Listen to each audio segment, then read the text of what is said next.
Hello everybody, it's Stephen and Walter here for this week's episode of So Chatty. We're going to call it the beer edition because it's a little later in the day than when we usually do this. Like it's maybe 10 o'clock in the morning. Yeah, okay, not really. I think it's 5 to 4. Yeah, so this will come out a little late today, but almost didn't do it because we were out and about getting things and doing things, and yes, we were, well I was anyway, shopping for fabric again. And that's what today's episode 22 for August the 20th, 2021, we're going to talk about. Now, I don't know what to call this. Originally I was going to call this fabric stash, but I think it's more fabric stash and the psychology behind a fabric stash. Or why is it that we buy fabric, besides the obvious for projects? Now, more so me than Walter, because being a quilter, I tend to buy fabrics that I have no plan for. I always say I'm going to do something with it later on. You don't really have that kind of... Well, I do. I'll make an item of clothing or something, or I'll buy a specific type of fabric for a specific type of clothing that I haven't decided I'm making yet or not. And sometimes I buy stuff on the spur of the moment because it happens to be a really good price. Yeah, he's attracted to price. If he finds a really good price, then I still don't know what to do with it. So. But there's a difference right there with buying fabric for garments and buying fabric for quilting. Quilting fabric is all basically about the same price.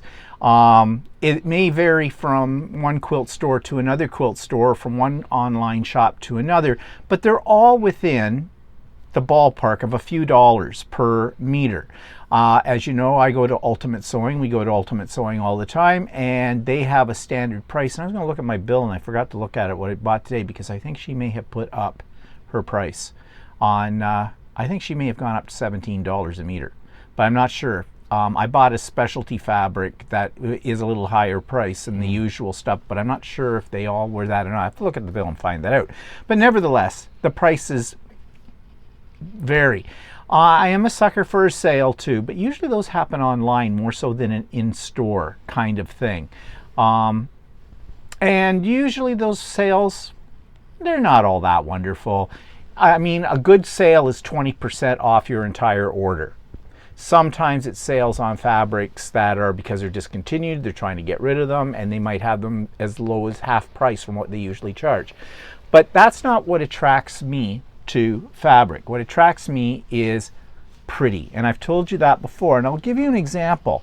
I have some fabrics here that have been sitting in my stash for quite some time. I bought these ones online, and I saw them, and you know how they market online? And they do this in quilt stores too. They will put all the same lines of fabric together, which I'm not really complaining about that because I like to see them all together. But you know, if they were scattered all over the website, you'd see, maybe I would have seen this one and gone, yeah, that's pretty, I like that. But I might go, yeah, I don't know, I don't have anything specific for it. But then when you put beside it this one from the same line, or this one, okay, then I get excited and then I want the whole line. That's how they get me every time. Now, do I have a plan for these pretty fabrics? No, I don't. Here's another example of pretty fabrics that are all one line. I saw this, and I am a sucker for blue, and I've said that before, but then I saw that with this, and with this, and with this, and there I go. I had to have the full line. Again, sitting in my stash, no plan for these.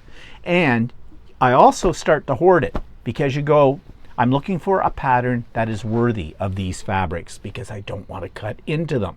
And I think I'm not alone in that because I hear other quilters say the same thing. I'm saving it for something special. Well, you want to know something? You can save it for something special, and then one day you'll wake up dead and you have special fabric and nobody knows what to do with it, and it'll probably end up in the garbage or on a garage sale table or something like that. So really, we need to get out of that idea that we need the special pattern for these things. They're pretty, use them, enjoy them. But that's how I get sucked in. Now you get sucked in because of sales. I don't get sucked in necessarily because of sales. I get sucked in because maybe I'm doing one type of shirt or something like that. I use quilting cotton a lot in my shirts, and so I'll see a pattern I really like, and then think of it as being a future shirt. Like I did this tropical style shirt a little while ago, and then while I was working on the shirt, we went to a shop that was close by, and I saw these tropical prints. So I saw this tropical print, which I thought, oh, that's cool, I'll buy that. And then they had a coordinating blue one, which has got the same sort of pattern on it, only it's all blue. Hold them up a little higher so we can see those. Right? So I thought, well, I got to get the matching fabric. But I haven't used it yet, right? So some of my thoughts are, oh, that's pretty. I want to use it for a shirt or something. Like, for instance, this one. It's a batik. I think that's really cool. It would make a nice summer shirt. But then I haven't used it yet. So, I mean, it's still there. I will probably eventually use it. And if he doesn't use it, I might get it. And that happens with other types of clothing materials as well, where I'll see something, I'll have a future project in mind, and I'm afraid if I skip over it and not buy it, that I might not have it. It would not be available for me in the future. And sometimes with quilting cotton, there's all kinds of different patterns that you can get, and sure enough, there's bound to be a pattern that I'll see that I'll like in the future. But a lot of times I'm using different kind of fabrics for different projects, like a fleece or a jersey or something like that.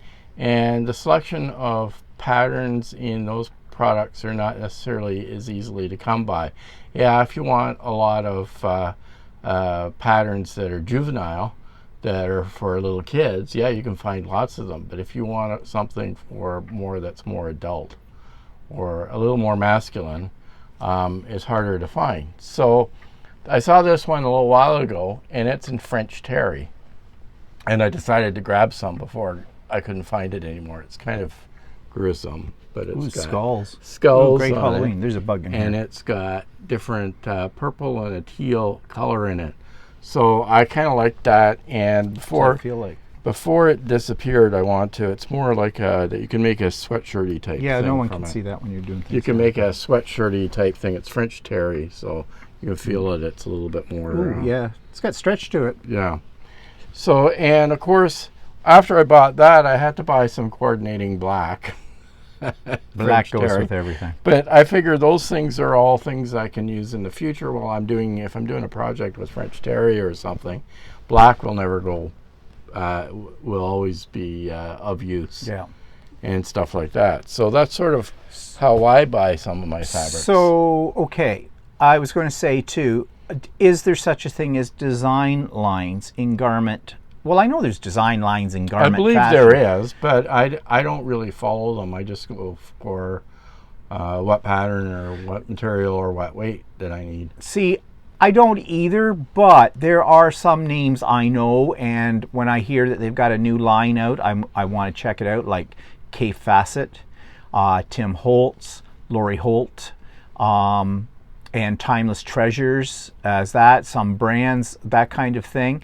I will, Northcott, of course. So if I hear they've got a new line out or I see it, then I will check it out. But I don't necessarily buy it because it's that designer. I have to like the line as well. Can I? Well, yeah, well, okay, you were talking about stuff that goes on sale. Well, I'll look at some of the stuff that is on sale that's really much more inexpensive. But this is this fabric I've chosen that's on sale. I'm not going to make it on the outer part of my garment. This is my linings for my pockets and linings for my bags. It's good quality quilting cotton, and it makes a good liner for a pocket. So that's why I bought that on sale.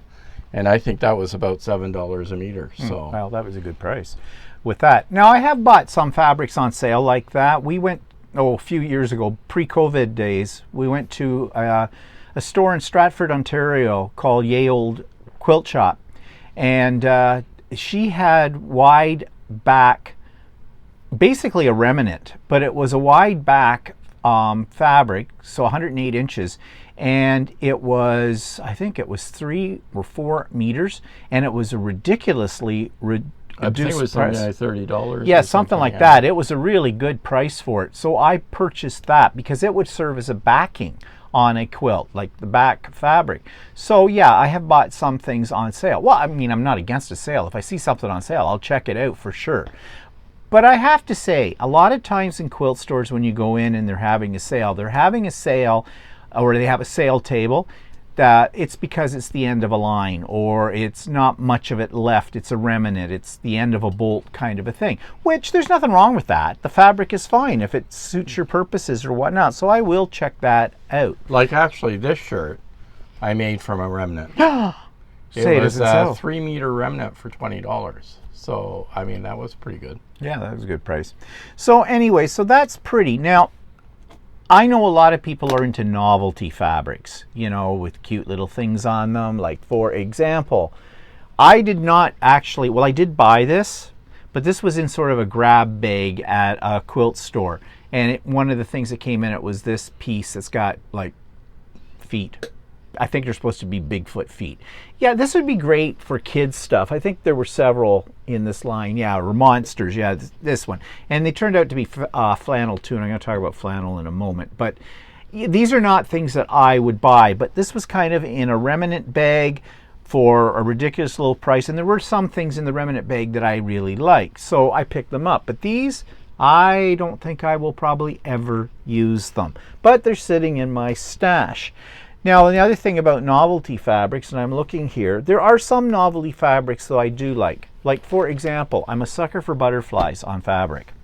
And I got a lot more than what I'm just showing you here, but this kind of thing. I don't know what it is about butterflies that I like on fabric, but I do. And I have a bunch of these, more than just what here. This is just a little sample. And I have quite a bit of it, because when I buy fabric usually I buy a minimum of 2 meters of a fabric, which might be overkill when you're quilting. You don't often need, unless it's backing or background, you don't usually need 2 meters of one fabric. But I like to have, I want to make sure if I make a mistake, I've still got the fabric for it. But I'm not into novelty fabrics. Now, that might be different for you, because I will tend to buy some novelty items, whether they be for a shirt or for something else. You know, at the time I'm thinking when I buy it, it's for a shirt, but then as time goes on, I might end up using it more for other projects. So like I did buy this. I thought this was cute. I liked it.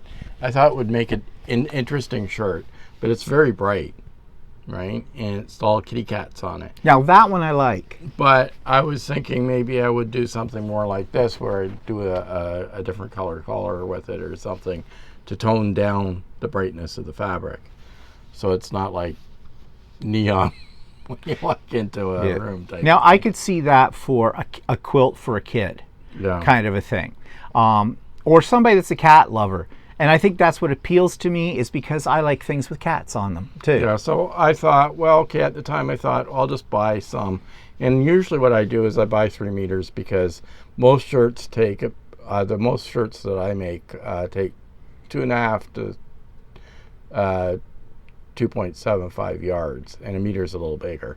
But I like to have the extra just in case I make a mistake. So there's that. Then I bought, like a little while ago, I bought this fabric. And I'm still not sure what I'll do with it. It's got corkscrews on one, and it's got corks on the other. I mean, I might just save this for making line bags or something like that. Yeah. And it would make a neat shirt. I might make it just like a short sleeve shirt. Yeah, I don't know. I haven't decided yet what to do with that. So, but I mean, I tend not to go to a ton of novelty stuff. I have one other thing here that's a novelty that I haven't done anything with. Is that a Juicy Juice? No, I forgot to bring my Juicy Juice down. Oh. I was going to bring it down. Oh, darn. Well, you can get it. I can stop the video for a moment. So anyway, I got this. It's jersey. So I can make either a t-shirt or a polo shirt out of it. So I thought that was kind of cool. And well, why don't you go get your juicy juice, because I'm going to talk a little bit about my some other novelty ones here too. So he has to take off his microphone, so pardon the noise as he removes that on it. And he'll go get his juicy juice. And while he's getting his juicy juice, I'm going to talk about my gnomes. Now, am I into gnomes? Well, if you've been watching my Idiot Quilter lately, you will know, yes, I am into gnomes.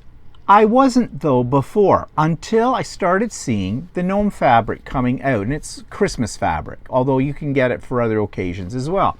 Now, when I first saw gnome fabric, I went, well, isn't that cute? And that's not me. I don't like cutesy. But having said that, I think with Christmas fabrics, I do kind of like cutesy to a certain extent with it, because I guess it's just fun and it brightens up your day, and that's what Christmas is all about, you know, being merry and gay and all that kind of stuff. There's a pun in there. So I bought some of this, and I had last year, and I don't have it here to show it to you because it's put away with my other Christmas quilts, but I did do a gnome Christmas quilt.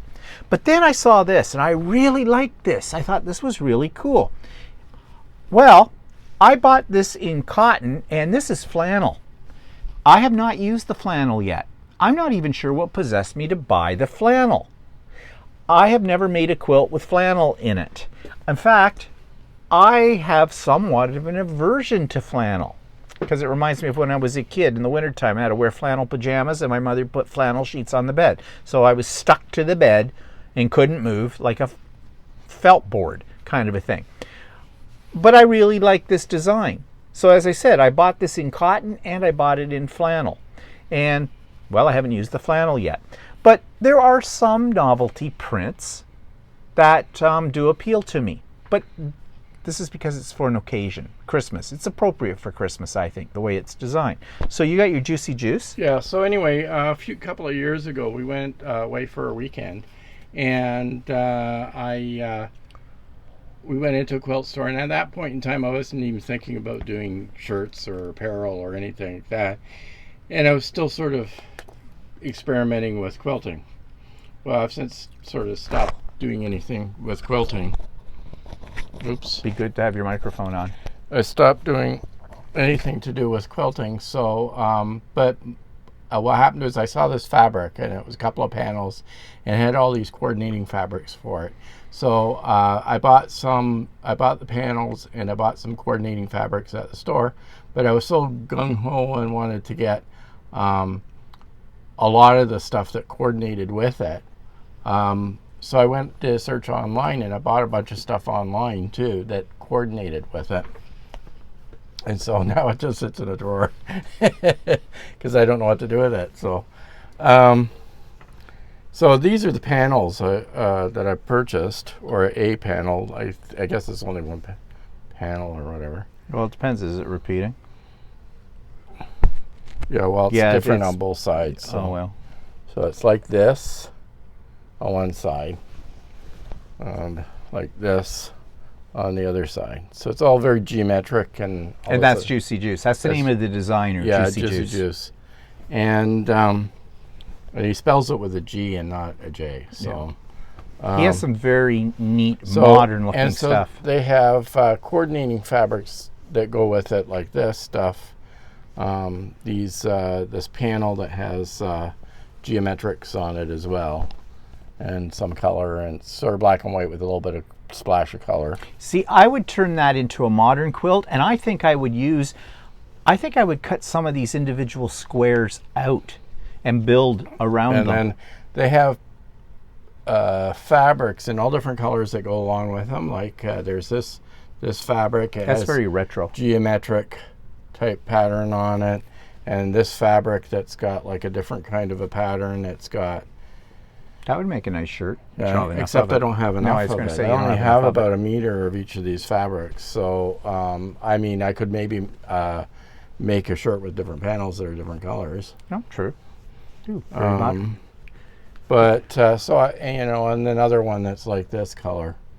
And they're all different colors that match that center design that's in the panel. Well, just take these for a second here and hold these up together, because I'm seeing how these could all function in one piece. Maybe not a shirt, but I could see doing this in sort of a modern quilt with these. And yeah, but I also have this. I also have ones that are this color. Yeah, we the got orange this color in and there. the yellow and the green too. Yeah. So yeah, this would make a really cool quilt. But Here, you want some fabric? yeah, I'm gonna say, but yeah, hang on to it for a while. Yeah, so it's sitting in a drawer upstairs, and I haven't decided what to do with it yet. So. But it's one of those things that was an impulse buy. I saw it, and it was like I needed to get it. So I feel like you're falling off the screen. what? Come over a bit. I don't want to sit next to you. Well, too late. You already are. So yeah, so that's Walter was talking about one being a panel. Well, you want to know something? When I first got into quilting, I was not interested in panels because I had a very snobbish attitude towards panels. My idea was anybody who made a quilt out of a panel was just lazy. Because, hey, your quilt's already made, right? With that, oh no, I was wrong. I was wrong. And you have seen some of my things on Idiot Quilter where I've used panels. I do have a little bit, I'm not absolutely in love with panels, but sometimes I see a panel that I think you just have to have. Like Christmas time is a great time for panels because this is one I bought a year ago and I haven't done anything with it yet. But I did take another panel that was similar to this last year and I made it into what they call an attic window quilt. And it turned out really good. It looks like you cut the panel into certain size pieces and you build your fabric around it. So it looks like you're looking outside of a window at an outdoor scene. Now I don't know if I'd do an attic window effect to this one because it's actually indoors. The one that I did was more of an outdoor scene anyway, so it worked. But it does make a very effective quilt. But then I've bought other panels. Now I saw this one and it appealed to me, and this is where the psychology comes in and got me. I like blues, I like purples, and so this panel, and I like cats, had it all right there. Now there are a lot of things I can do with this panel. I could cut those individual squares out with the cats. I can use this piece at the top as border. I don't know, have I done anything with it yet? No, I have not, because I don't know what to do with it. But having said that, when I saw this line of fabric that I showed you earlier, I already had this panel. When I saw this line of fabric, guess what? Now they come from two different companies, but definitely would work together. So, you know, sometimes when I'm grouping fabrics, I will put fabrics together for future projects. I'll find a pattern, I'll put the pattern with it, I'll throw the fabrics I want to use with it all together. It goes in a plastic box and I promptly label it and then forget all about it. I'm looking at a whole bunch of them that you can't see right now. They're right in front of us behind the camera. So another panel too, and this one I am going to do something with. In fact, I bought some fabric that I'll show you a little bit later on to go with this one. I don't usually get into Halloween and that, well, that's not true. I have in the last couple of years because I've made quite a few different things for Halloween. But I saw this panel. I don't know if I'm showing it all in here or what. Stand up a bit. You may have to stand back. Yeah. Okay, way back, way back. Pull the microphone back. I'll just hang this in front of Walter. Okay, so there, that gives you an idea of what this is, this printed panel. This is actually a photograph on this. So, yeah, and I have some fabrics that will go with this, actually from the same line. And there are actually patterns. I went looking this morning actually, and the company that makes this fabric, there are several patterns that you can buy. And I don't know if I will buy the actual patterns for it because I'm not sure what I want to do with this. I don't necessarily want to make this into a quilt. A wall hanging, yes, but then I have the problem with, okay, where am I going to hang it? And it's not going to hang up all year round, so I don't know what. It's sitting in my box that says seasonal on it. So yeah, panels, I have a new appreciation for panels. There are things you can do with panels. It's not cheating. Okay, that's the way I felt of it when I first saw them. So panels, you don't really, well, you showed the one that you panel. But a lot of that is, for me, is I see a fabric and I see the potential shirt out of it. Or it's like this one, I bought last a little while ago, and it's a really kind of almost a flannel-y type fabric, but not quite. It's a cotton, but it's softer. Yeah, it does feel like a flannel. And I thought it would make a really neat long sleeve shirt. And I still plan to do some more long sleeve shirts as the weather gets a little bit cooler. And this is one of my primary ones that I want to use for long sleeve shirts. So I've got this, and I've got another one from Tim Holtz that I think might work okay for a long sleeve shirt as well, or something like that. Yeah. Yeah. Now, when we went back to sales, should I say this again? Yeah. No. Okay. I made a coat, a 3/4 length coat, a few months ago, in one of our courses, and at that time I needed a heavyweight cotton twill fabric to do the coat, and the fabric was very expensive. It was about $44 a meter. Ooh. And I needed about 3.5 meters for it. Ooh. So yeah, I know. So anyway, so the company that I bought from, some people did it in a cotton twill like I did, and some did it using canvas. Now the complaint about the canvas is people were complaining it was a little bit stiff. But anyway, this same company was doing a clear out on the fabrics about a month after I had purchased it, and the price was $13 a meter for the same fabric. So I ended up buying a bunch of it, and now I could kick myself because I'm thinking, oh geez, I bought all this fabric and I'm not sure what I'm going to do with it. And I got the canvas in 2 different colors, and I got some more cotton twill. The cotton twill might be a little better for doing a jacket out of, but I find the canvas is very heavy and scratchy, and I've washed it several times. So I don't know, I may reserve it to do a bag, or use it for bags or something like that. But because it's scratchy, but you wouldn't make a shirt out of it. No, you'd make it as a jacket. A jacket, and it's too scratchy to use pants. I think it's very heavy. Oh yeah, that's too heavy for. It's very heavy. You could make a utility apron. And I've got 4 meters of it. Yeah. Okay. But this is just as heavy as that jacket I made. Yeah, I know. It's a very heavy material. So I have yet to figure out what I'm going to do with it. But I mean, it was good value. I just am storing a lot of good value fabric.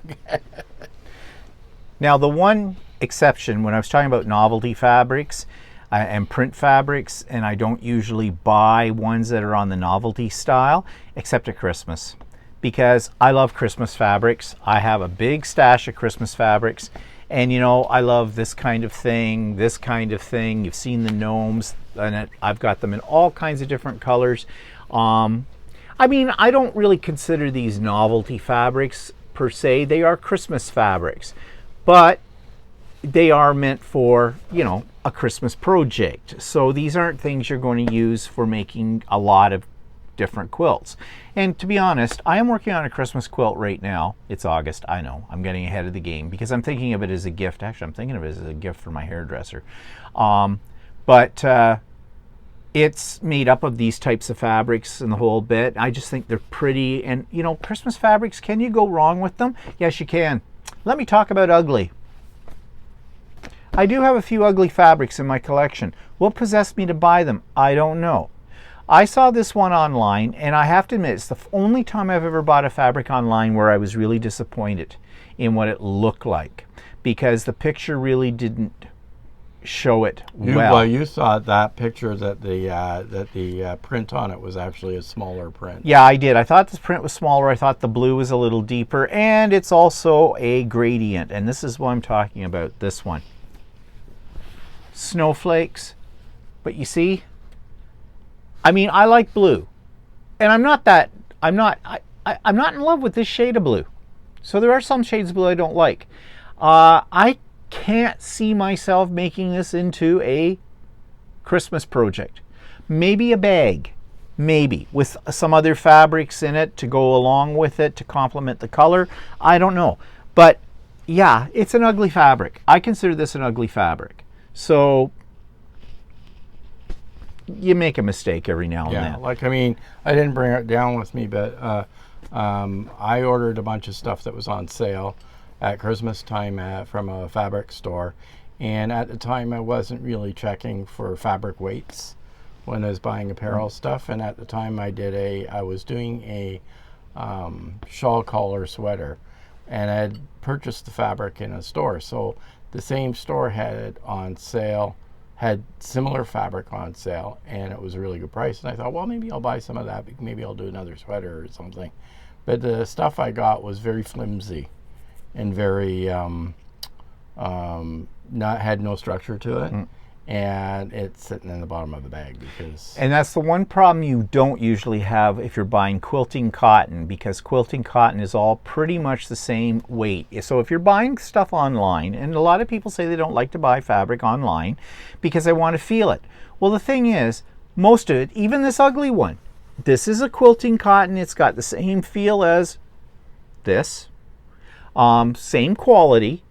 It's ugly. In my opinion, it's ugly. I bought at that same time I bought some jersey, and again it didn't advertise what the weight of the fabric was, and I just thought, okay, it's jersey, so I bought it, and it's a really heavy jersey. You can't really make a short sleeve shirt out of it. So I'm not sure what I'm going to do with that yet. So now, having said that this is an ugly fabric, and what do you do with ugly fabrics? There are ways you can get around that. You can use them. If you do a scrappy quilt or something that has small pieces, you cut something like this up into smaller pieces, use it throughout a quilt, not as a focal color or focal fabric.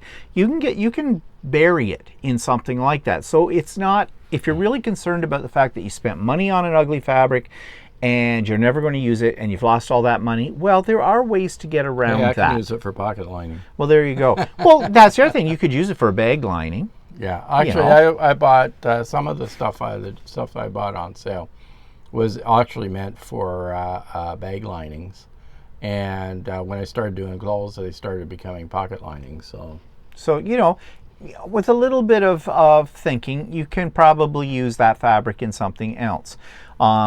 So moving on, another thing that I will buy, I've stopped buying it right now because I've got too many of them, kits. And I think this is something that a lot of quilters, when they first get into quilting, will do, because that's when I bought them. Because kits, you can get kits in different sizes and different formats, but if you buy a kit that has all the fabric in it, along with the pattern and everything, it saves you having to worry about picking out the fabric and making sure you have enough for it.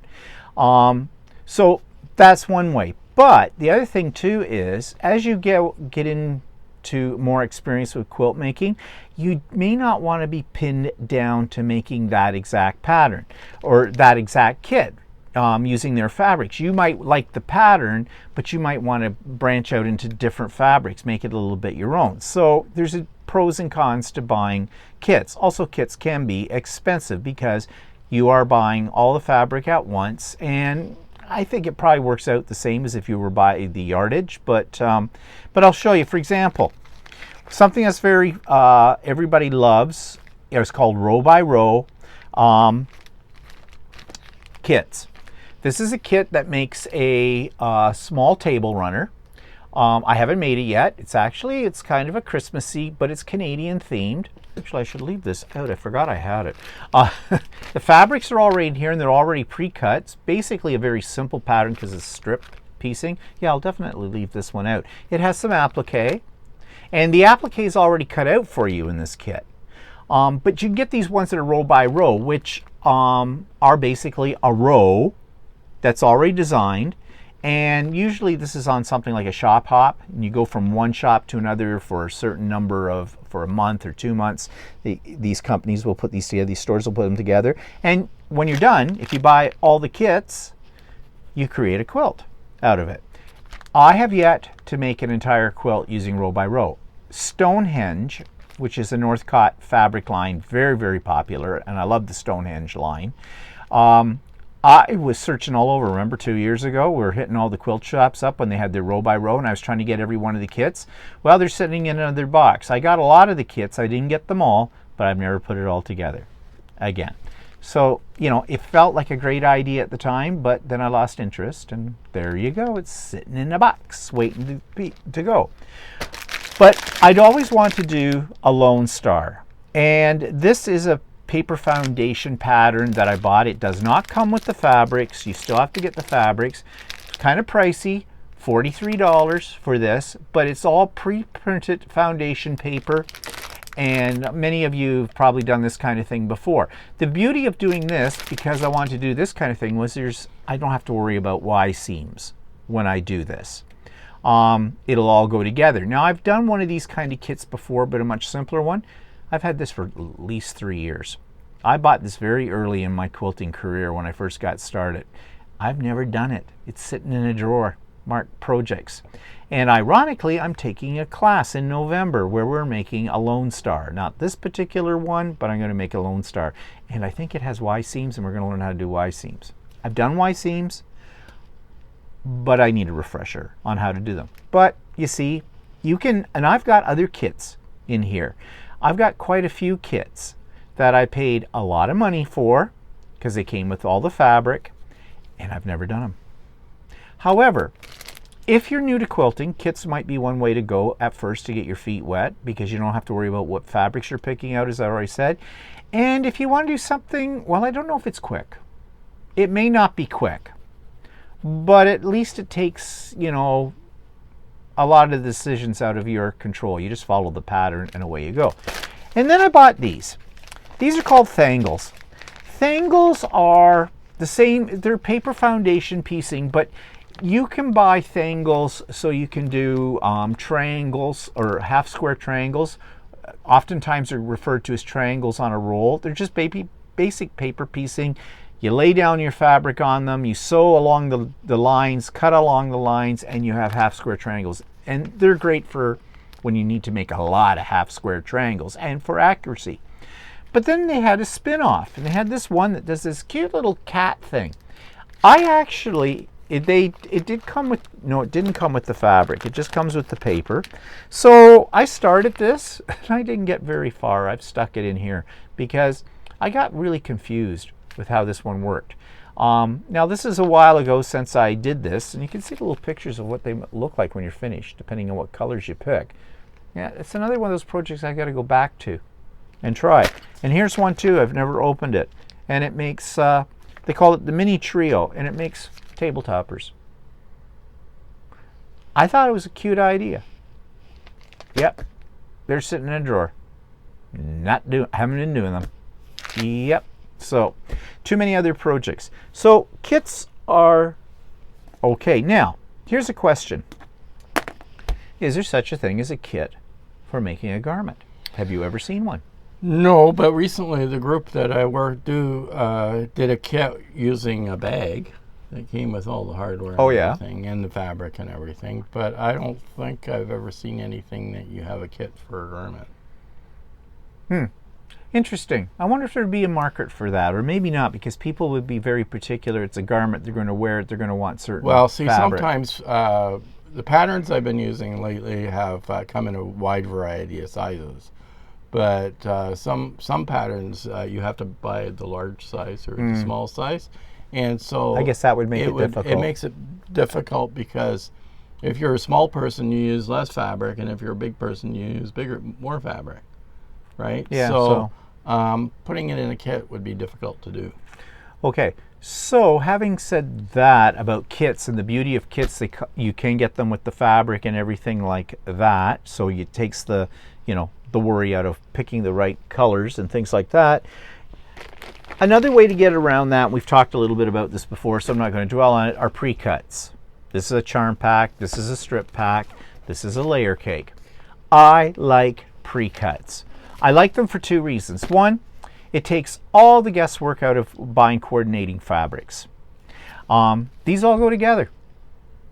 Would I have picked all of these colors to go together in a project? Probably not. But I have them all here. Of course, you got to find a pattern that's going to work with this, because these are strips. So, you know, it's going to be a quilt made with strips, kind of a thing. Same with charm packs. But what I also like about these sizes are, when you have to cut them down, they're easier to cut. because if you have limited space like I do on my cutting mat, rather than manhandling yardage, these are much easier. And there are many, many patterns that say use charm packs, or use a couple of layer cakes as a layer cake, or use a strip. And they're very, very popular. And that's why they're popular, because they take out the guesswork about what colors you're going to use. They'll all coordinate together, and they're much easier to handle when you have to cut them in different sizes. So I'm a great fan of that. And then there's jelly rolls, of course, and things like that. And there's strip packs as well. Another thing I'm a fan of, fat quarters. This is only one of about 6 drawers of fat quarters. I love fat quarters. Why? Well, what is a fat quarter? Quarter of a yard of fabric. With the fabric, quarter. So what's that? That's no, sorry. They're usually 22 by 18. Yeah. So how they figure that out? I guess if you had a yard of fabric.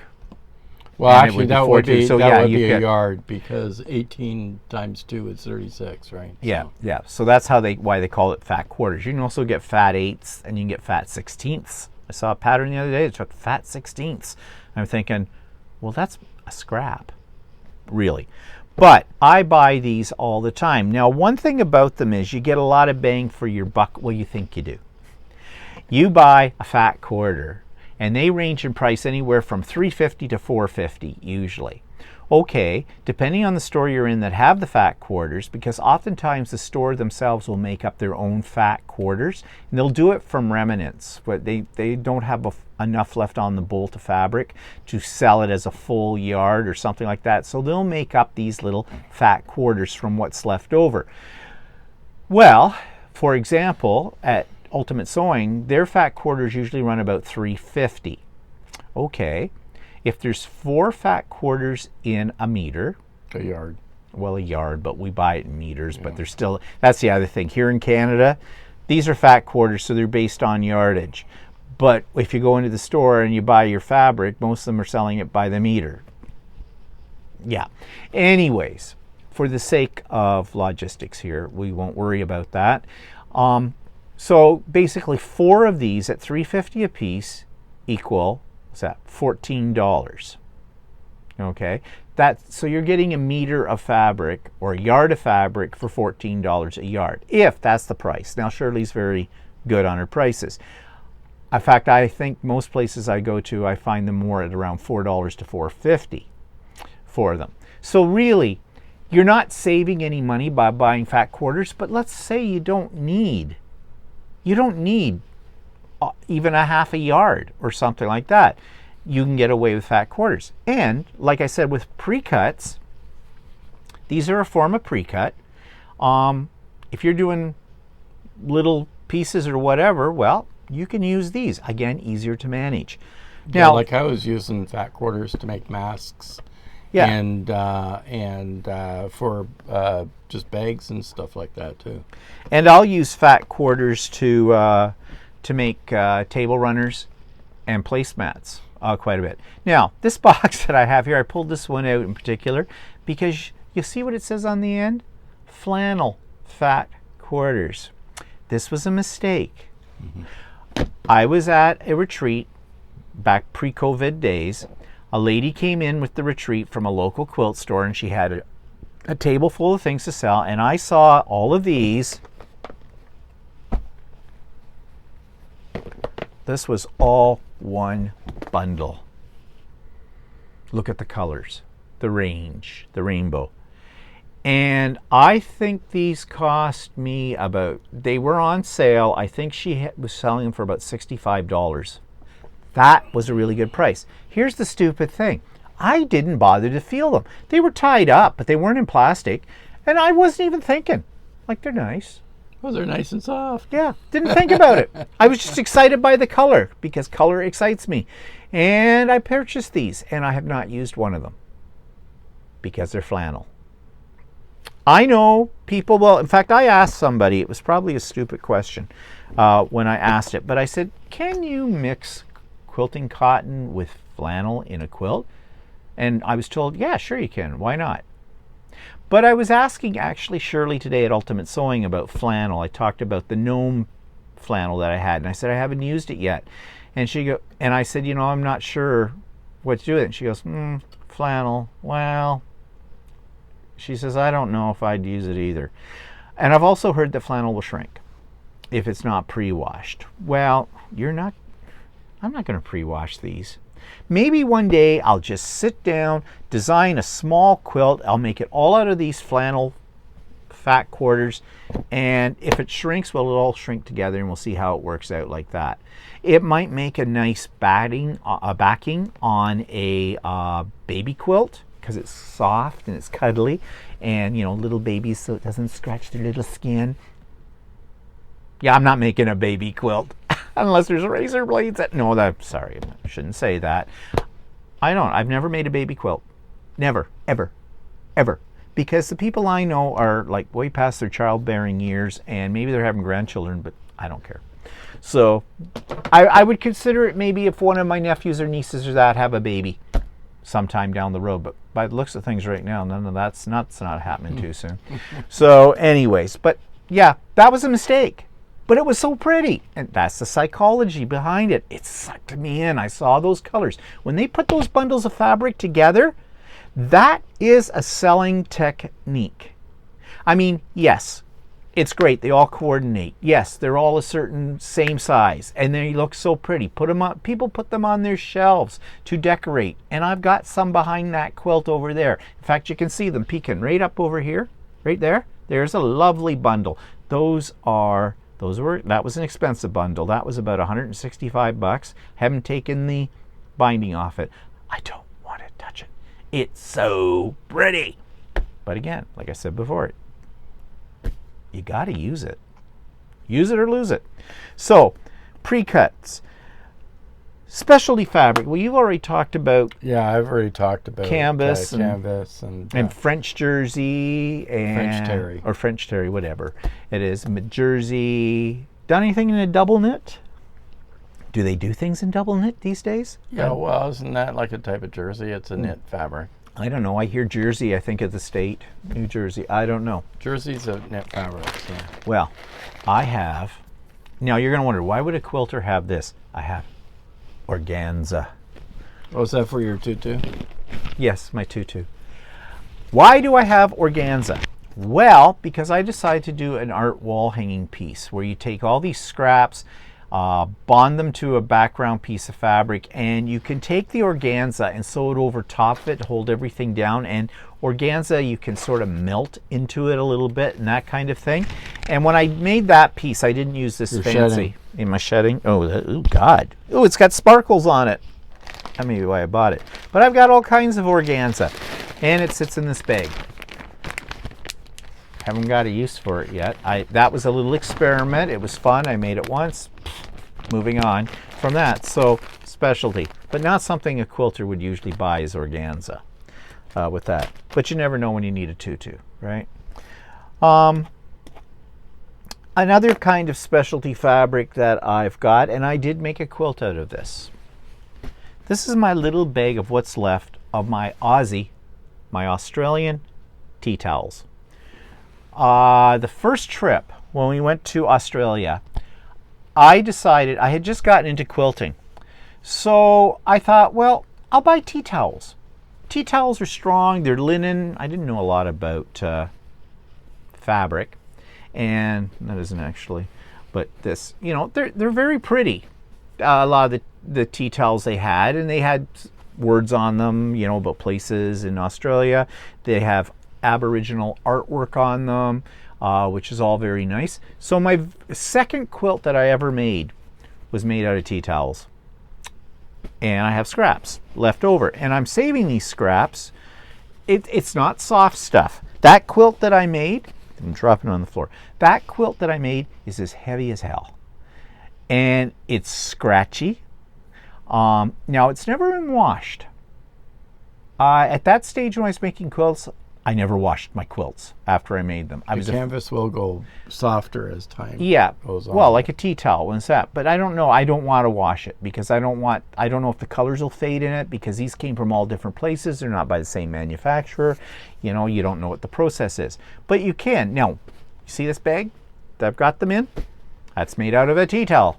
So you can do like little nifty novelty items and things like that with them. And another fabric, I did not buy this. One of the ladies in my art journaling group brought in a big bag of these. These are samples from a company. There's one with the label on it.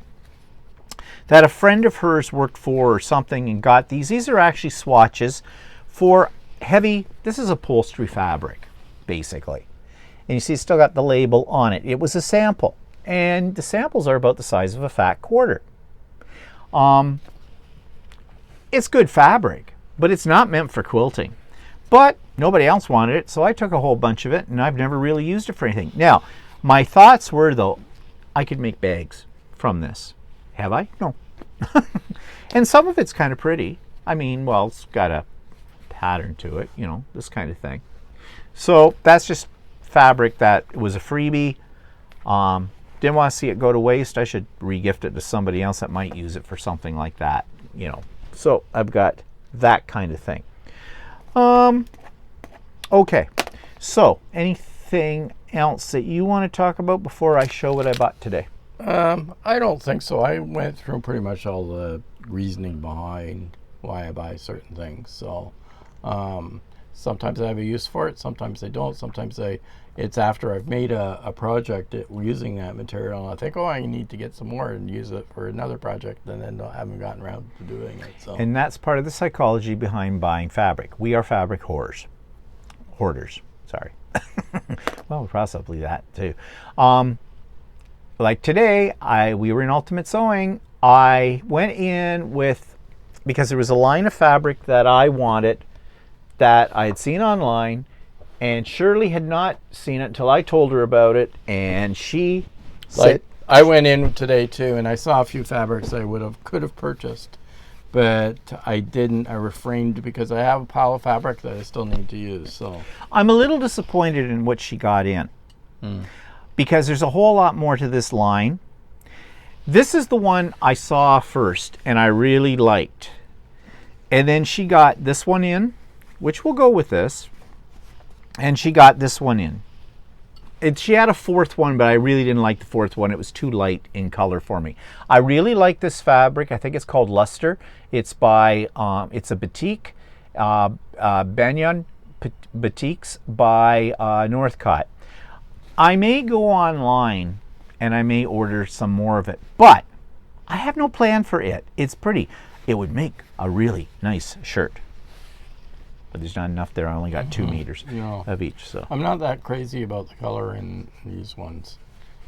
Well, for quilt making, when you cut it up, I think it'll go quite nice. I think it's also an unusual color palette, but I think there would need to be a light one in here as well. Maybe I should have got a couple of meters of the light one she had, but there was something about it. To me, it looked like it was bleached out. But anyways, so I did buy these. So there we go. It's pretty. I wanted it. Have no plan for it. And then I bought some seasonal. I am thinking, I showed you that panel. I've got some other fabrics to go with it for Halloween. So I bought this and I bought this because they'll go with that too. I don't know what I'm going to do with it yet, how I design it, but I've got those. And then I mentioned that I like Tim Holtz fabrics. Well, she had Tim Holtz's latest line in his Abandoned series, and I have some of his Abandoned series. In fact, you can't see it's behind the quilt. I have a big bundle of fat quarters in the Abandoned, and I have yardage as well. So at first I wasn't going to buy this. I love it. I love the colors. Actually, I like the colors on the screen better than live. I don't know. I think it's because you're at a distance. But it would work with that. It would work with one of those ones I showed you earlier as well. And it's got colors in it that I really like. And I bought this. Now this one I bought, this is also Tim Holtz, but I bought this thinking of Halloween in there. It would add some variety. So those were my purchases. today. Now, that takes us very quickly to how do we store all of this? Okay, how do you store your fabric? In drawers, in boxes, on the floor, bags, in the floor. On the floor. Yeah, his sewing room. I got to do some cleanup. How do I store it? Well, I'm out of storage space. And that's why I didn't want to buy anything today, because I don't know where to put it. So, my large chunks of scraps go in blue baskets labeled by color. This is red. I have up on shelves behind this camera these boxes, and I think I showed that on one of the episodes of Idiot Quilter. I have drawers, IKEA drawers down below here that have bigger pieces of fabric like this, folded up like this so I can see them on their edge. Those drawers are overflowing. I'm out of space to store my fabric. I don't know what I'm going to do. Well, I know what you're saying. Don't buy any more than until you use it. That's not going to happen. I can tell you that. I am very happy when I'm buying fabric. I am.